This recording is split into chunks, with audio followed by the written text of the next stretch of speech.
नमस्कार, अपना बिहार में आपका स्वागत। मैं राहुल ओझा आपके साथ। इस वक्त की बड़ी खबर, शिक्षा विभाग और राजभवन में तकरार अब भी जारी है। विश्वविद्यालयों ने शिक्षा विभाग की सभी बैठक का बहिष्कार कर दिया है। शिक्षा विभाग की बैठक में नहीं पहुंचे वीसी रजिस्ट्रार ने भी बैठक से दूरी बना ली है। दिन भर शिक्षा विभाग में इंतजार होता रहा। राज्यपाल राजेंद्र विश्वनाथ अर्लेकर ने बैठक बुलाई। 20 मार्च को सुबह 11 बजे से बैठक बुलाई गई। सभी वीसी रजिस्ट्रार को बुलाया गया। परीक्षा नियंत्रण को भी पत्र भेजा गया है कि पाठक को भी बैठक में बुलाया गया। राजभवन की बैठक पर सबकी निगाहें टिकी हुई है।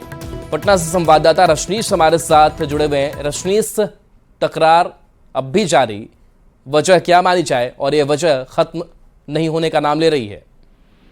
बिल्कुल राहुल, देखिए क्षेत्राधिकार की ये लड़ाई हो गई है और अब बता दें आपको के पाठक जब से ज्वाइन किए हैं हायर एजुकेशन में भी जो है उनका इंटरफेयर शुरू रहा है और ऐसे में राजभवन ने भी इसको लेकर जो है लगातार विरोध जताया है और तीन बैठक जो है के पाठक ने बुलाई। यहाँ तक कि 28 फरवरी, 9 मार्च और तीसरी बैठक आज 15 मार्च को आयोजित थी। लेकिन किसी भी बैठक में किसी भी विश्वविद्यालय के, यानी राज्य में 12 विश्वविद्यालय है, वहां के वाइस चांसलर हो, एग्जामिनेशन कंट्रोलर हो या रजिस्ट्रार हो, एक भी अधिकारी जो है बैठक में शामिल नहीं हुए। आज भी दिन भर शिक्षा विभाग के अधिकारी बैठक का इंतजार करते रह गए, कोई नहीं पहुंचे। इधर शाम में जो है राजभवन यानी राज्यपाल राजेंद्र विश्वनाथ अर्लेकर ने भी बैठक को लेकर जो है पत्र जारी कर दिया है कि अब शिक्षा विभाग के बाद अब राजभवन खुद बैठक करेगा। और बता दें 20 मार्च को 11 बजे बैठक का वक्त रखा गया है, जहां पर सभी विश्वविद्यालयों को आमंत्रित किया गया। बिल्कुल, तो नजर होगी अगली बैठक पर कि क्या ये शामिल होते हैं या फिर नहीं होते। शुक्रिया इस अपडेट के लिए। नीतीश कैबिनेट का आज विस्तार हुआ, लेकिन उसके पहले मुख्यमंत्री नीतीश कुमार की अध्यक्षता में हुई कैबिनेट की बैठक में ऐतिहासिक 108 फैसले लिए गए, जिसमें बिहार सरकार के कर्मचारियों और पेंशनधारियों का डीए 4% बढ़ा दिया गया है, जिससे उनका डीए बढ़कर अब 50% हो गया है। वहीं पटना के मोइनुल हक स्टेडियम को बीसीसीआई को लीज पर देने का फैसला किया गया है। साथ ही मुख्यमंत्री नीतीश कुमार के गृह जिले नालंदा और भागलपुर में नया एयरपोर्ट बनाने की भी स्वीकृति मिली है। नए एयरपोर्ट निर्माण का निर्णय लिया है। एक भागलपुर एयरपोर्ट का निर्माण करने का निर्णय लिया, नया एयरपोर्ट, और दूसरा राजगीर में एक नया एयरपोर्ट। तो ये 6000 फीट का रनवे होगा। वर्तमान में भागलपुर सिटी में रनवे जो है शहर के बीचों बीच आ गया है और इस कारण से कोई कमर्शियल विमान जो है अब संचालित नहीं होते हैं। तो इस संबंध में राज्य सरकार ने एक नया एयरपोर्ट भागलपुर में निर्माण का निर्णय लिया है। वेतन और पेंशन प्राप्त करने जो कर्मी हैं उनका डीए 412% से बढ़ाकर 427 कर दिया गया है और सष्टम केंद्रीय जो वेतनमान है वो 221% से बढ़ाकर 230 कर दिया गया है। मुख्यमंत्री नीतीश कुमार की अध्यक्षता में आज बिहार कैबिनेट की बैठक संपन्न हुई। ठीक हमारे पीछे मंत्रिमंडल सचिवालय कक्ष में यह बैठक आयोजित हुई है और आज नीतीश कैबिनेट ने 108 एजेंडों पर, आप इसकी संख्या से अंदाजा लगा सकते हैं कि यह कैबिनेट की बैठक कितनी महत्वपूर्ण थी। 108 एजेंडों पर सरकार ने अपनी स्वीकृति दी है। जो महत्वपूर्ण फैसला लिया गया है उसके अनुसार अब बिहार में जो महंगाई भत्ता है वह 46% से बढ़कर 50% हो गया है। सरकार द्वारा 4% डीए में इजाफा किए जाने के बाद बिहार में 3.5 लाख सरकारी सेवक और इतने ही पेंशनधारी हैं, यानी 5 से 7 लाख लोग जो हैं वो इससे लाभान्वित होंगे। इसके अलावा मुख्यमंत्री नीतीश कुमार के गृह जिला नालंदा में इंटरनेशनल एयरपोर्ट बनेगा। भागलपुर में भी नए एयरपोर्ट को सरकार ने अपनी मंजूरी दी है। कैबिनेट की बैठक में राजगीर में एयरपोर्ट बनाए जाने पर मुहर लगी है। साथ ही भागलपुर में भी नया एयरपोर्ट सरकार फिर से बनाएगी। इसके अलावा पटना के मोइनुल हक स्टेडियम को बीसीसीआई को दीर्घकालीन समय के लिए लीज पर दिया जाएगा ताकि यहाँ इंटरनेशनल क्रिकेट मैच जो है वो आयोजित किया जा सके। तो ये महत्वपूर्ण फैसले जो है वो सरकार ने आज लिए हैं और निश्चित तौर पर कई और टाउनशिप प्लानिंग को भी लेकर सरकार ने एक महत्वपूर्ण फैसला लिया है। इसके अलावा 108 एजेंडे में कई ऐसे अहम फैसले हैं जिससे कहीं न कहीं बिहार की जनता लाभान्वित होगी। यह जो कैबिनेट की बैठक थी यह इस फाइनेंशियल ईयर की अंतिम बैठक थी। 31 मार्च तो वित्तीय वर्ष 2024-25 में खत्म हो रहा है, लेकिन कल लोकसभा चुनाव का डेट जो है वो अनाउंस हो जाएगा, जिसके बाद देश में आदर्श आचार संहिता लागू हो जाएगी।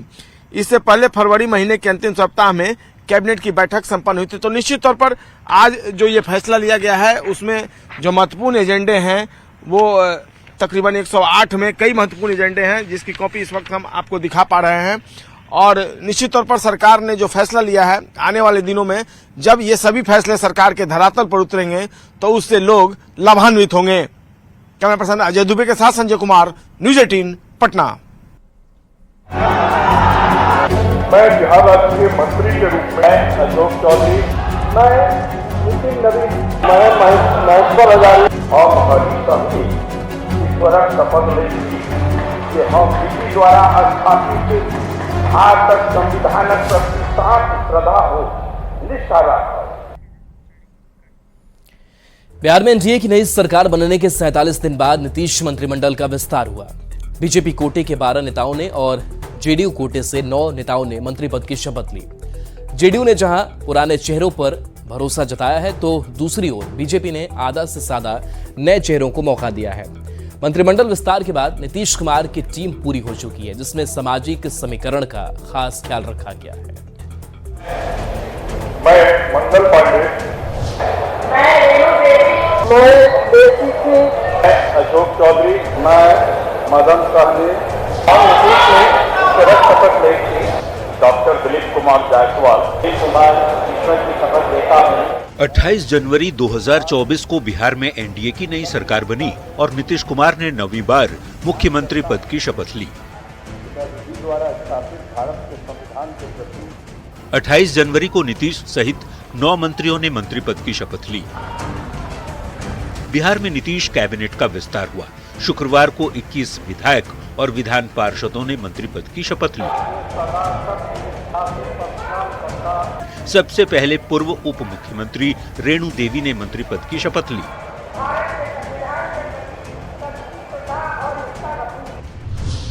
अगर पार्टी वाइज मंत्रियों की बात करें तो जेडीयू कोटे से सुनील कुमार, शीला मंडल, अशोक चौधरी, महेश्वर हजारी, जयंत राज, जमा खान, लेसी सिंह, रत्नेश सदा और मदन सहनी ने मंत्री पद की शपथ ली।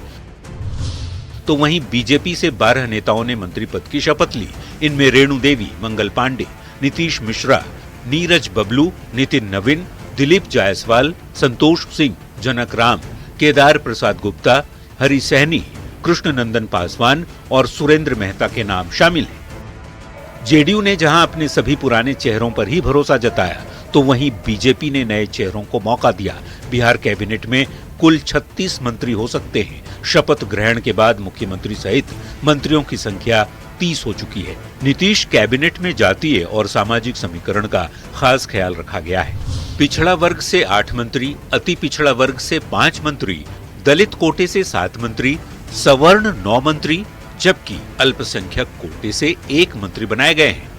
यानी लोकसभा चुनाव से पहले मंत्रिमंडल विस्तार के जरिए सरकार ने सामाजिक समीकरण साधने की पूरी कोशिश की है। न्यूज 18 के लिए पटना से शैलेंद्र कुमार की रिपोर्ट। मैं अपन डॉक्टर दिलीप कुमार जायसवाल करूंगा। तो बिहार में नीतीश कैबिनेट का विस्तार हो गया है। बीजेपी से 12 और जेडीयू कोटे से 9 मंत्री बनाए गए हैं, जिसके बाद नीतीश कैबिनेट में मंत्रियों की संख्या बढ़कर मुख्यमंत्री सहित 30 हो गई है। मंत्री पद की शपथ लेने के बाद सभी मंत्रियों ने भरोसा दिलाया कि वे बिहार के विकास के लिए काम करेंगे, जनता की उम्मीदों पर खरा उतरेंगे। जिम्मेदारी मिली है और निश्चित तौर पर आने वाले दिनों में जो मैंने पिछले दिनों भी काम किया है आगे भी काम करूंगा और नेता के पद चिन्हों पर चल के बिहार का विकास करूंगा। और मैं विश्वास दिलाना चाहता हूं 40 का 40 सीट हम लोग चुनाव जीतेंगे भैया। पूरे बिहार के महादलित SC/ST समाज की खुशी है और माननीय मुख्यमंत्री का असीम कृपा है। उन्हीं के कृपा के मात्र से हम आज फिर दोबारा मंत्री पद का शपथ लेंगे। देखिए, पार्टी ने और पार्टी के केंद्रीय नेतृत्व आदरणीय हमारे सभी वरिष्ठ नेता और बिहार सरकार के सभी नेतृत्वकर्ता और माननीय मुख्यमंत्री जी सबको मैं आभार व्यक्त करता हूं और जो दायित्व हम पर दिया गया है निश्चित रूप से उसको निर्वहन करूंगा और बिहार में विकास के प्रति जो नीतीश कुमार और सम्राट चौधरी जी के जो सोच है उसको आगे बढ़ाने। तो दिलीप जायसवाल अगर मंत्री बने हैं तो 40वां गिफ्ट पक्का मिलेगा, यानी 40 में 40 हम जीतेंगे। विस्तार हो गया, अब बंटवारा कब तक हो जाएगा सर? अरे वो भी जल्दी हो जाएगा। अभी और मंत्रिमंडल के गठन होंगे, काहे चिंता करते हैं। अभी तो 21 लोगों ने सरकार में शामिल हुए, और भी जरूरत पड़ेगा और भी पार्टी हमारे तो अभी 6-6 सीट खाली हैं 6 भाजपा के विधायक। सम्राट जी, माना जाए चुनाव के बाद फिर से विस्तार हो सकता है? नहीं, अभी भी हो सकता है।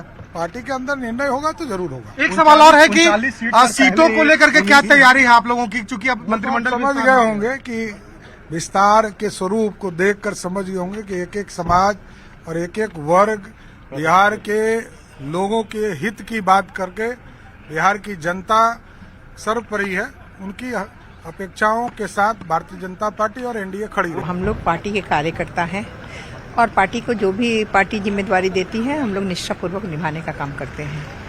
और मैं सबसे बड़ी बात है कि मैं अपने केंद्रीय नेतृत्व और बिहार के नेतृत्व को हृदय से धन्यवाद देती हूं जिन्होंने मुझे विश्वास किया है। मानता हूं कि ऐसे नेतृत्व के साथ काम करने का प्रभु बार बार मौका दे रहे हैं। सर, आने वाले समय में लोकसभा चुनाव भी है तो उसको लेकर सब किस तरह के आप लोगों स्तर पर तैयारी की गई? पूरी तैयारी है। जो पॉलिटिकल पार्टी है, सब लोगों ने, पॉलिटिकल पार्टी ने तो अपने अपने तरीके से तैयारी कर ही रखी है और हम लोगों का एक्सपेक्टेड था कि इस समय घोषणा होना। जो भी विभाग की जिम्मेदारी मिलेगी बखूबी ईमानदारी से मेहनत करके, जो माननीय मुख्यमंत्री जी का सपना है बिहार को और नई ऊंचाई पर ले जाना है, उसके लिए दिन रात काम करेंगे बिहार के हित के लिए।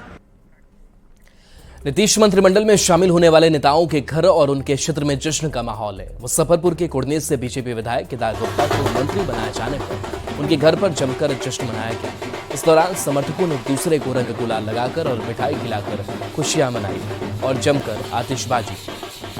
मुजफ्फरपुर के कुढ़नी से बीजेपी के विधायक केदार प्रसाद गुप्ता को बिहार कैबिनेट में जगह मिली है, यानी बिहार सरकार में मंत्री बन गए हैं। ऐसे में उनके घर पर जश्न का माहौल है। आप देख सकते हैं परिवार के लोग जो हैं वह होली से पहले ही रंग गुलाल उड़ा रहे हैं, बैंड खूब बजाए गए हैं और मिठाई एक दूसरे को खिला रहे हैं। जश्न का माहौल है। केदार प्रसाद गुप्ता जो सबसे पहले मुखिया बने, उसके बाद विधायक बने।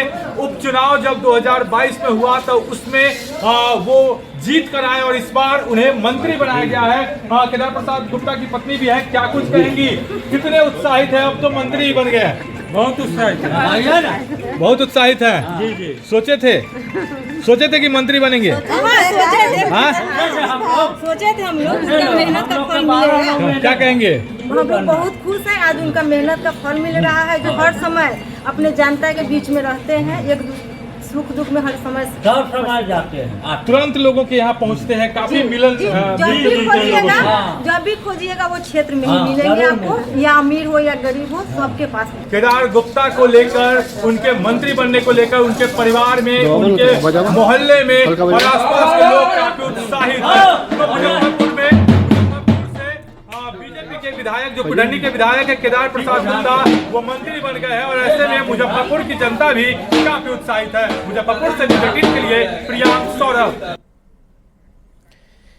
बढ़ते आगे, बोधगया में 30वां राष्ट्रीय राज्य निर्वाचन आयुक्त सम्मेलन का राज्यपाल ने उद्घाटन किया। इस सम्मेलन में 20 राज्य के निर्वाचक आयुक्त शामिल हुए।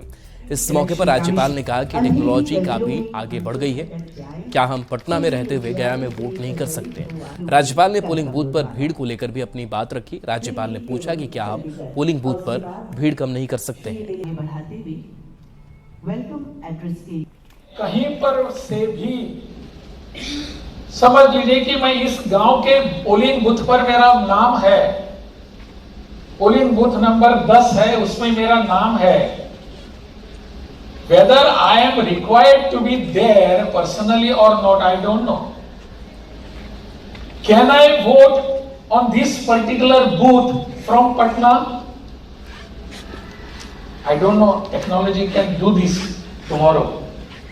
मुझे यहाँ इस बूथ पर आने की आवश्यकता नहीं पड़नी चाहिए।